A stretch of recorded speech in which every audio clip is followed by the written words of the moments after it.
Hello, ladies and gentlemen. Welcome back to the Lobo Show. I know it's been a while, but there have been all these KvK announcements, and it's been a lot to try to unpack. I finally started to figure out what my plan is, so I can kind of give some insight into the reward structure and where we all lie in this new experience.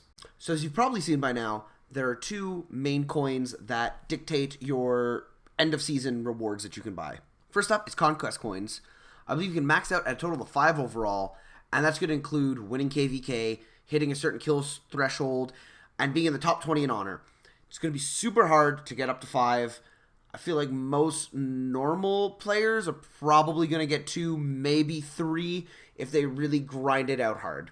The other ones are the season coins, and you can get those by completing tech in the new research building. Trying to figure out the exact number of coins you can get in a season has eluded me so far. But there's about 300 or so techs to complete, and each one seems to give you between 1,000 and 2,000 coins. There's a part of me that wants to say it's about 650,000, so like that, if you max out everything, you'd be able to get one of the new city skins. But my rough math puts it somewhere between 400 and 500,000. Something of note here is, from what I've been hearing from some people, you're probably looking at around $2,000 to $3,000 US to complete the final researches. The same person mentioned that they've spent approximately 50 million crystals and they're not anywhere close to finishing the tech.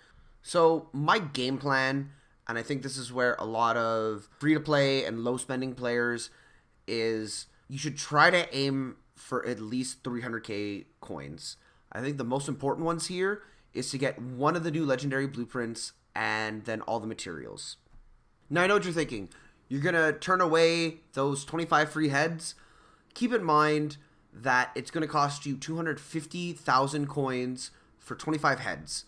Once you hit VIP 14, that's about 8 days worth of heads, and I think you'll get a lot more mileage out of grinding those materials out that are going to take you much more than a week, and getting this new equipment is really going to up the output of your marches. Of these new 4 pieces of equipment, I think the top 4 are probably Vengeance, Concealed Dagger, Horn of Fury, and Ring of Doom.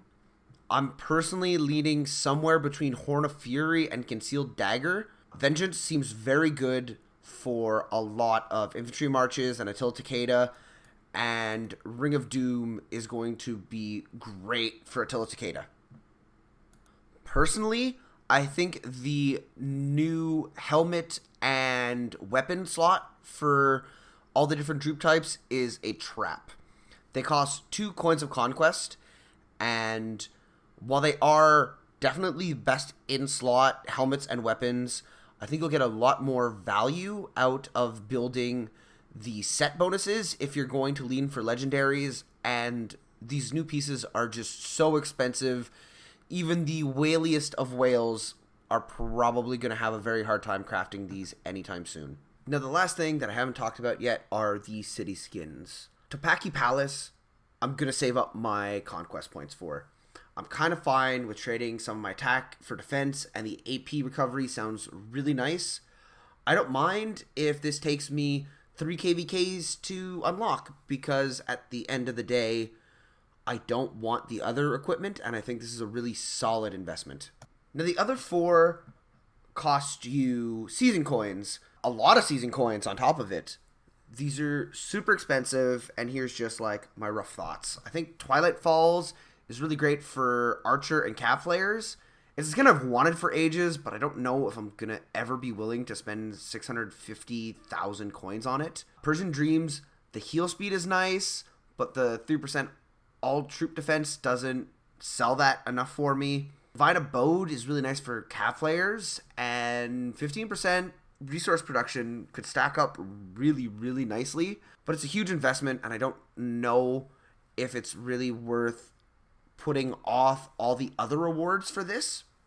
And Flight of the Hirons is probably like my favorite city skin design. I don't know if Archer players really want this more than Twilight Dreams though, but it looks super pretty. One thing I do want to point out, if you've been sitting on materials like I have, keep in mind, as soon as you get those season coins, you can 100% just buy the new equipment and craft it right away and have a huge edge in Kingsland. And I think that's definitely the play. Rush the 180,000 points right away, craft one of those and slap that on your main army and make sure your ralliers are doing the same, and you're going to have a huge advantage going into Kingsland. And even open field fighting, you're going to start shredding people apart. Well, beautiful people, I hope that helps demystify some of the options for what KvK has in store and what you should probably be doing with your reward coins. I'm really trying to dissect as much heroic Anthem content as I can and get it out before everything starts happening too much. So if you have some information, leave a message down below or join my Discord. I would love to have a great conversation about what the speed up usage for heroic Anthem is going to look like. If this information was helpful, please subscribe and let me know what you want to see next for heroic Anthem content. I have a bunch of ideas in the works. Thank you all for watching, and until next time, have a great time. See you soon. Bye-bye.